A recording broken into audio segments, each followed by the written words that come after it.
I'm going to introduce the next presenter. His name is Olivier Marin, partner at PwC. Olivier has more than 18 years experience in advising companies on tax-related matters. Olivier is a tax leader of PwC's Australia-Africa practice, which was established to assist ASX-listed companies invest into Africa. Originally from Mauritius, Olivier's practical experience of working with various PwC African firms and his understanding of various African countries' tax regimes has proven valuable in assisting companies to correctly structure their investment into Africa. Olivier is also involved in the Australia-Africa Minerals and Energy Group, AMEG, and has co-authored PwC's recent Australia-Africa practice publications. Ladies and gentlemen, please welcome me.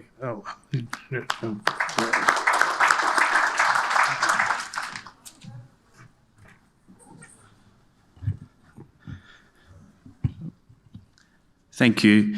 I'd like to say thank you to PayDirt for hosting another successful ADU. It's great to be part of the conference again this year. I'd also like to begin by acknowledging the traditional custodians of the land in which we meet today, the Whadjuk people of the Noongar Nation, and I pay my respect to their elders past, present and emerging. So I know what you're all thinking. The one accountant amongst mining engineers, geologists and ministers. Here is the accounting rose amongst the thorns. Actually, as many of you would know, we accountants come with a certain reputation, not dissimilar to this picture here. But you'd be pleased to note, for the purpose of this presentation, I've decided to leave my brown cardigan at home and take my trusty green pen out of the top pocket. However, reputations can change over time, of course, as many of you would know. And with many thanks to Ben Affleck, we've become a bit cooler, if not turned into a superhero. I do, however, promise that this presentation to be neither of those extremes. One reputational matter that won't change, however, from us accountants is the use of disclaimers, particularly in tax. So here's one for you today. Today, I'm pleased to launch PwC's latest thought leadership report in relation to operating in Africa. The report is titled The New Global Climate, Encouraging Global Investment into Africa. And as you can see from the slide there, it's a follow-on from our series of previous publications, which go back to 2015. And we've actually refreshed our analysis for the changes in the fiscal regime in a number of countries in the past few years. In this publication, we've examined 5 African nations as a sample of the wider continent. We use these countries to demonstrate the impact of different government fiscal regimes and the impact that that has on the decision of mining companies in terms of making an investment in a particular country. When my colleague Ben Gargett and I presented our previous reports, we called for a new way of thinking by industry and by governments, and reiterate that call again today. There is before us a huge opportunity for the minerals sector and governments to be working closely together to achieve their joint goal of greater economic activity. And we strongly believe that this will lead to new mines being developed, new foreign direct investment, creation of jobs in industry, and in addition to that, the opportunity to generate profits from Africa's vast mineral wealth. Importantly, however, if the fiscal regimes prove very challenging or such that you don't, no matter how good a particular mine may be or a resource may be, a deposit left unmined because of that is of no value to the host government and its people or to the miner. So as we did in our previous publications, we've performed an economic analysis of a standard gold mine operating under the same conditions. And this year we looked at Ghana, Tanzania, Namibia, Egypt, and for the first time we included Zambia. Whilst we appreciate that the tax regimes in these countries are often replaced by individual mining conventions, we've modelled their standard tax regimes for comparison.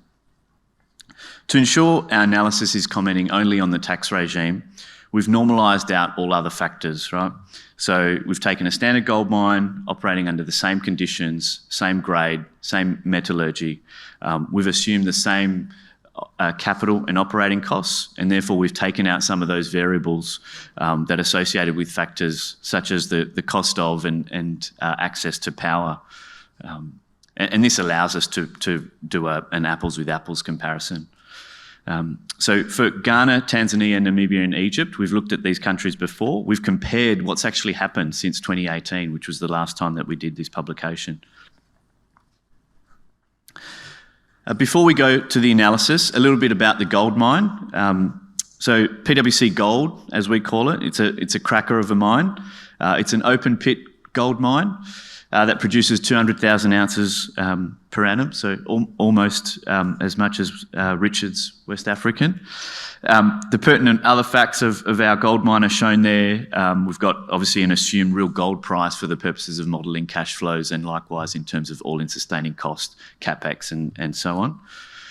Importantly, that last point there on the slide, the mining company, for the purpose of our analysis, needs to generate an internal rate of return, or an IRR, of at least 25% to justify the capital investment and obtain the necessary funding. So that's a benchmark that we look at in terms of whether the mine's going to go ahead or not.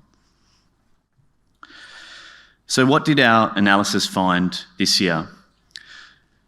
So just to talk you through the slide, we've got the internal rates of return, so the IRR on the right-hand side in the bar graph. Orange is the 2018 results, and yellow is the 2022 results. 25%, that dotted line across the top, is our IRR threshold amount. That's the same threshold we had in 2018. I think arguably, depending on what factors you're looking at and inflation, there could be, and now we've got a much higher gold price than we did in 2018, there could be an argument to say that cost of capital actually has come down. However, we've kept it at 25% for the purposes of comparison. So you can see that the IRR in most countries reduced slightly, or essentially stayed the same, with Namibia actually coming out on top again this year as it did in 2018. Just going through a summary of some of the key changes in each country from a tax perspective. Ghana's reduced from 24% to 21%, and that's largely due to new levies being introduced. So they had a couple of levies which were inbuilt in VAT, and then equally there was a COVID health levy introduced, which has impacted the returns in Ghana. Tanzania and Namibia, no massive changes, although one thing that has been announced is Tanzania did announced that the royalty rate on gold will go from 6% to 4%, but that's only if the gold is refined in country, which is not commonly the case. Zambia is really interesting and quite a low IRR. There were some changes in 2022 to re-allow for certain things from a tax perspective, so they reintroduced the deductibility of their royalties and certain interest costs. But the key factor that impacts the IRR in Zambia is in 2019 there was a 15% export levy introduced, which has had a negative impact on mining investment in Zambia.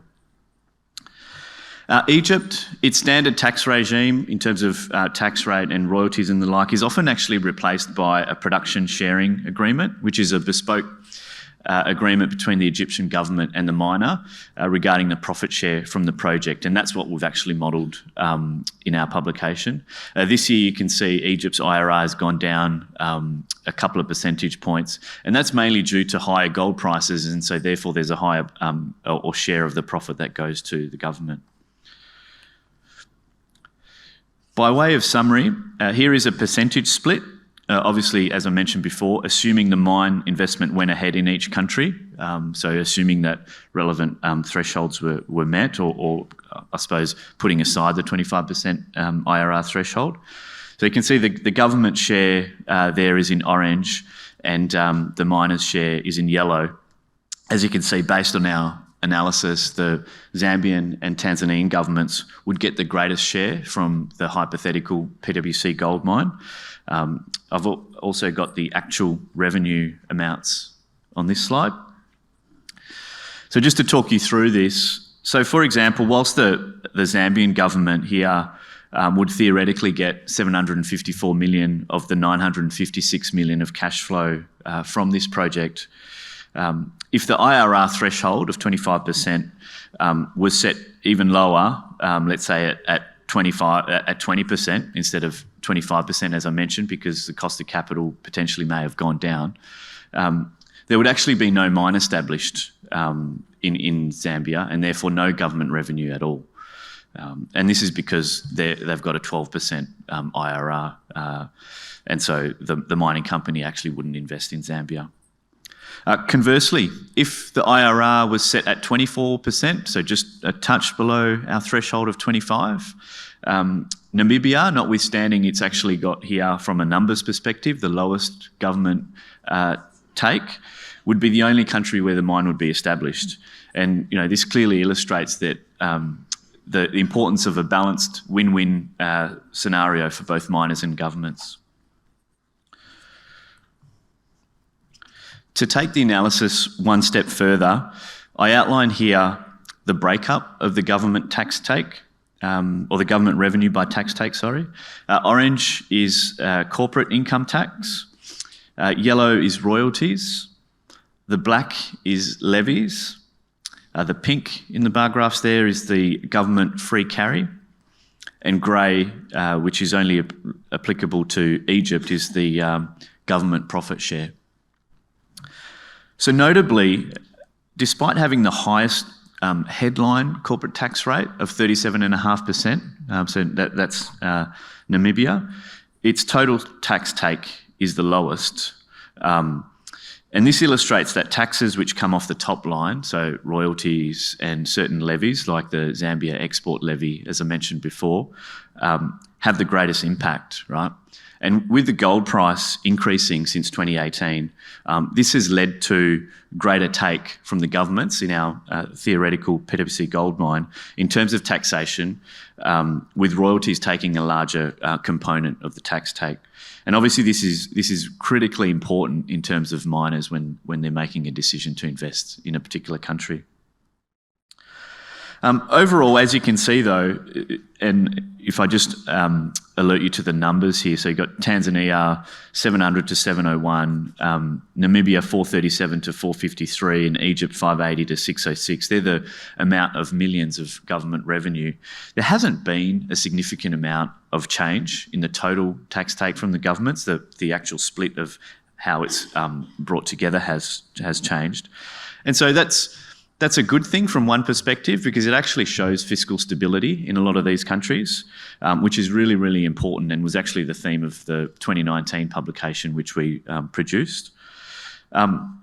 However, there is a big opportunity, in this ESG-focused environment for African countries to attract global investment.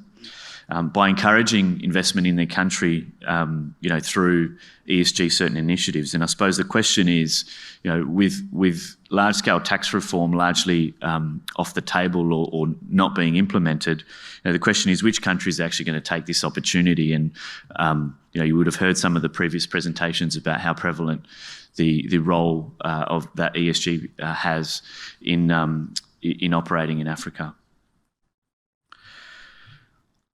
On top of the tax and royalty revenue generated by the Pwc Gold mine for the government, we know it's more than just this, right? For a mine, typically it has a multiplier effect that we talk about, a 3 to 5 multiplier effect. So studies have shown that for every $1 generated by mining, at least an additional $3 is generated elsewhere in the economy. And for every direct mining job, which in our gold mine there were 1,100 employees, employment is generated for another 3 to 5 people elsewhere in the economy. So that's an additional 3,300 to 5,500 additional jobs. The governments, of course, have the sovereign right to levy whatever taxes or charges they choose. However, what they do need to remember is that whilst the mineral resources in their land is not mobile, the capital that funds the development of those resources most certainly is. And if we use Pwc Gold as an example, the capital to develop this mine, both from corporates and their bankers, will naturally gravitate towards Namibia over the other countries studied. And that's obviously assuming all other things equal, as I mentioned before.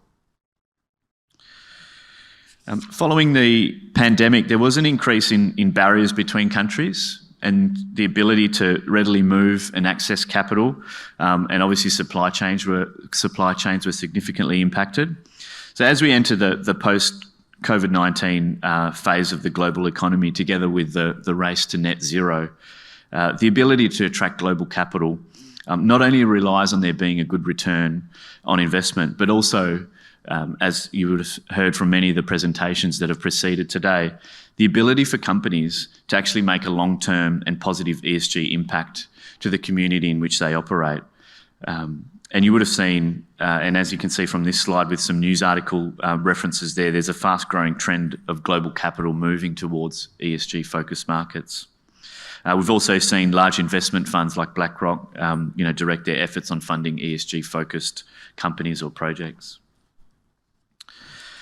To continue on the ESG theme, another PwC report that was prepared in 2022, which is called Global Mine, it looks at the top 40 global miners and actually looks at their financial returns over that year, actually found that the miners who genuinely engaged in ESG initiatives generated better financial returns for their stakeholders. We've also seen some key initiatives introduced by some other governments, like the US Inflation Reduction Act, which had a large part of that is ESG focused. I'd also like to echo the comments from John Mullard from Dentons, who presented earlier today on the importance of a critical mineral strategy for Africa. So what to make of our analysis and our publication this year? I think in closing, to be able to attract investment and remain competitive in the global market, it actually requires governments to look beyond their natural resources and focus on how else they can add value to companies, whether that be taxation-based, by encouraging critical minerals, or community engagement or other ESG initiatives. From the mining company's perspective, there is the consideration of the financial return, clearly. All of the other flow-on effects do not happen if there isn't a viable financial return. But also the increasing focus on ESG and non-financial metrics, which are starting to be measured, and no doubt there will be some sort of formal measurement or metrics going forward. So in closing, to remain competitive as a company and return value to shareholders, this requires an ESG-focused approach and working with local governments to find avenues to promote it.